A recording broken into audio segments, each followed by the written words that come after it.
Les transbordeurs X-Flow 15 et 19 pour 15 et 19 mètres cubes reposent sur la même architecture, à savoir une caisse conique de 3 mètres de large, homologuée roue de 25 km/h.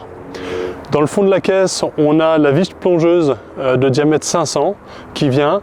L'entraînement est fait par le tracteur prise de force directement sur un boîtier renvoi d'angle. Boîtier même type que les interbennes, avec un entretien à peu près annuel, vidange du boîtier simplement.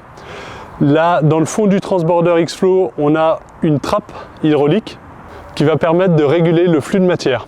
Le transborder X-Flow est équipé d'une vis classique, c'est-à-dire à ouverture cassée, qui va permettre une vidange à hauteur à peu près 4,80 m, ce qui va permettre de vidanger très facilement dans tout ce qui est semis, benne classique.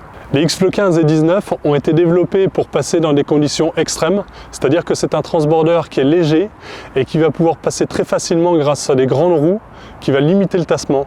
Donc c'est un transborder qui va suivre parfaitement la moissonneuse en conditions humides, notamment au maïs. On a une capacité de transborder de 15 et 19 mètres cubes, donc qui est idéale pour recevoir une très mine moissonneuse, même sur des grosses capacités, et donc encore une fois de pouvoir débarder un chantier en conditions extrêmes, humides. Le rôle du transborder X-Flow 15 va être de suivre les moissonneuses batteuses, donc de permettre à la moissonneuse de ne jamais s'arrêter et donc d'optimiser les chantiers. Il faut savoir que sur un chantier de maïs, c'est facilement 30% de temps perdu quand la moissonneuse est obligée de s'arrêter à chaque fois en bout de champ. Donc là, le X-Flow 15 va permettre de ramener la marchandise, de ramener la moisson en bout de champ, de vidanger directement dans les bennes et donc de laisser les bennes sur le bord de la route plutôt que de rentrer dans les champs avec des bennes parfois mal équipées en pneumatiques.